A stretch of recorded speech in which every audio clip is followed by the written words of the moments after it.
Saudari-saudara yang terkasih, selamat bertemu kembali dengan saya, Romo Christophorus Wahyu Triharyadi SCY, dalam seri katekese dari Rumah Dehonian.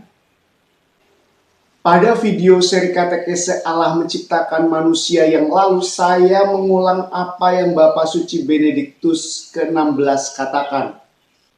Dengan mengetahui bahwa kita diciptakan oleh pribadi yang kita sebut Allah, maka keberadaan kita di dunia ini bukanlah produk evolusi yang asal-asalan dan tanpa makna. Setiap orang adalah hasil pemikiran Allah.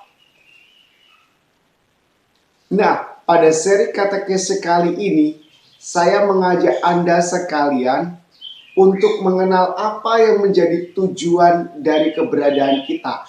Apa yang dipikirkan oleh Allah tentang keberadaan kita. Mengapa Allah menciptakan kita? Untuk apa kita harus menjalani kehidupan? Untuk apa kita ada di muka bumi ini padahal setelahnya kita akan meninggalkan bumi ini pula? Maka mari kita simak bersama seri katekese tentang tujuan Allah menciptakan manusia. Saya akan mengawalinya dengan sebuah analog yang semoga dapat membantu kita untuk memahami tentang tujuan. Kalau Anda adalah pembuat robot, sebelum mendesain bentuknya, lalu sebelum Anda memproduksi semua onderdilnya, dan sebelum menyusun program dan akhirnya memberi energi kepada robot itu sehingga dia bisa berfungsi, apa yang pertama-tama muncul dalam pikiran Anda ketika Anda akan menciptakan robot itu?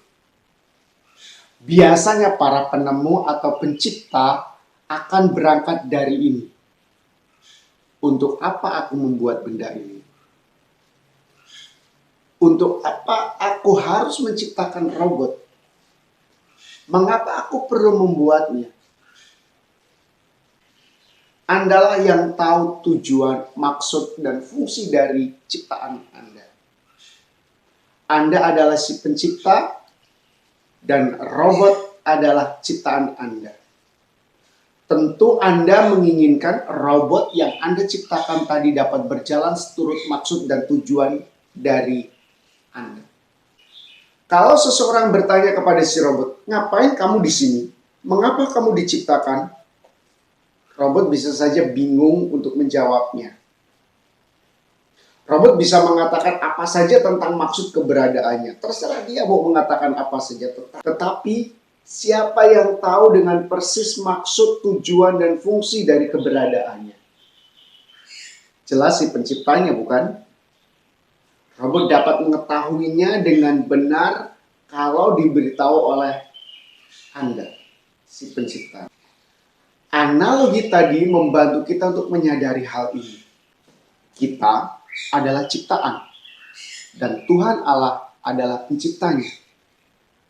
Maka yang sangat tahu tentang tujuan atau mengapa saya dan Anda atau manusia diciptakan di muka bumi ini tentu adalah Allah sang penciptanya.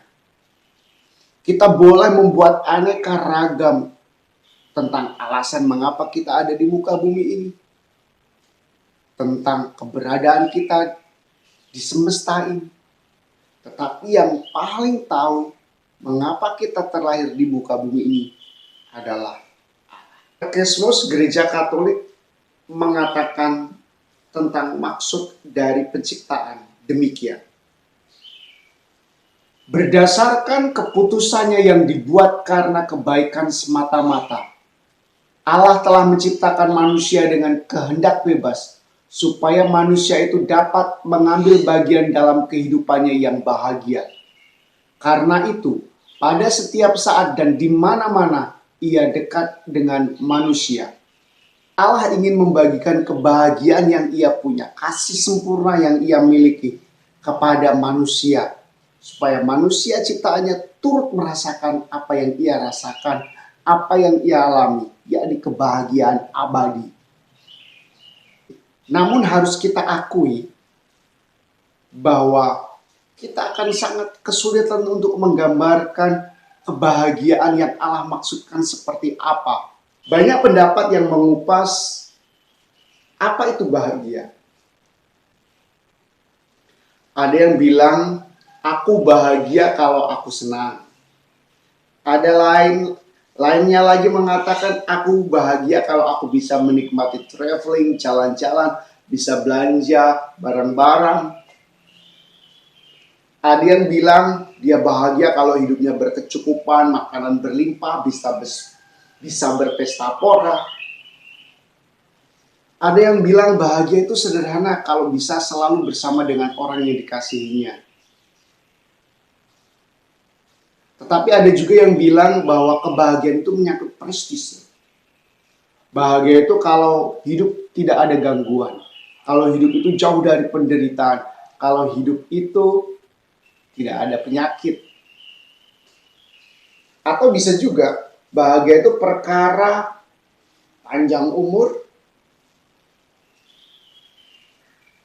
Jika demikian, pertanyaannya adalah, apakah orang-orang yang tidak senang hidupnya, orang yang tidak bisa belanja, orang yang tidak bisa traveling kemana-mana, bahkan ke luar negeri, orang yang hidupnya sederhana, tidak bisa berpesta pora, makan yang berkelimpahan, lalu ada anak yang tidak pernah juara kelas, lalu ada orang yang berbelas-belas tahun mencuci darah, ada orang yang umurnya pendek dan lain sebagainya. Apakah mereka tidak berbahagia? Apakah itu yang dimaksud dengan kebahagiaan yang dikatakan oleh Allah? Maka untuk menanggapi faham tentang kebahagiaan ini, Tuhan Yesus menyampaikan ini dalam sabda bahagia. Dalam Injil Matius bab 5 ayat 3-12. Tuhan Yesus menyebut orang yang miskin, orang yang berduka cita, orang yang lemah lembut, orang yang lapar dan haus, orang yang teraniaya, orang yang murah hati, orang yang membawa damai adalah orang-orang yang juga dapat berbahagia. Jadi bahagia bukan diklaim oleh orang-orang tertentu saja, tetapi kebahagiaan juga dialami oleh semua manusia yang kondisinya tidak seperti yang dikatakan di awal tadi. Tuhan Yesus menegaskan kebahagiaan yang dimaksudkan bukan kebahagiaan yang dipahami oleh dunia. Seorang berbahagia karena ia dapat turut serta dalam kehidupan Allah. Kebahagiaan sak ciptaan adalah ketika ia bisa bersama dengan penciptanya. Makna paling luhur dari martabat manusia terletak pada panggilannya untuk memasuki persekutuan dengan Allah. Hanya Allah lah yang membuat manusia itu berbahagia. Dalam peristilahan kitab suci, hidup bahagia itu biasa juga disebut dengan hidup kekal, surga, tinggal di rumah Bapa. Itulah kebahagiaan. Tetapi paling tidak kita tahu bahwa kebersamaan dengan Allah yang selama ini kita alami dalam kehidupan sehari-hari, itu adalah sedikit rasa yang sebenarnya Tuhan telah berikan kepada kita. Ketika kita merasakan hidup damai, ketika kita merasakan begitu dikasihi, ketika kita merasakan bahwa dalam kelemahan kita diterima, ketika kita merasakan juga bahwa dalam kondisi COVID-19, ketika penyakit mengancam, kita masih bisa memuji dan memuliakan Allah. Tidak ada rasa khawatir bahwa Allah akan meninggalkan kita. Karena kita percaya Tuhan senantiasa menyertai kita. Oleh karena Allah menginginkan kita berbahagia, maka Ia tidak membiarkan kita terpisah daripadanya.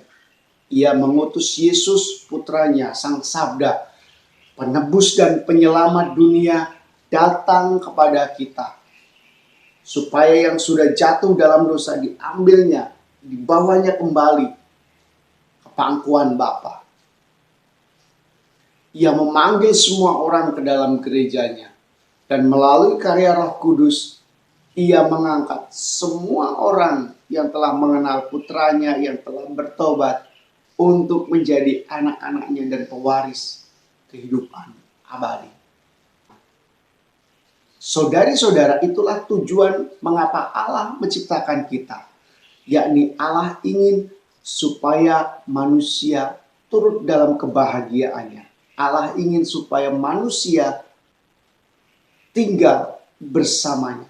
Allah ingin supaya kita manusia memasuki persekutuan dengan Allah. Demikianlah seri katekese dari Rumah Dehonian kali ini.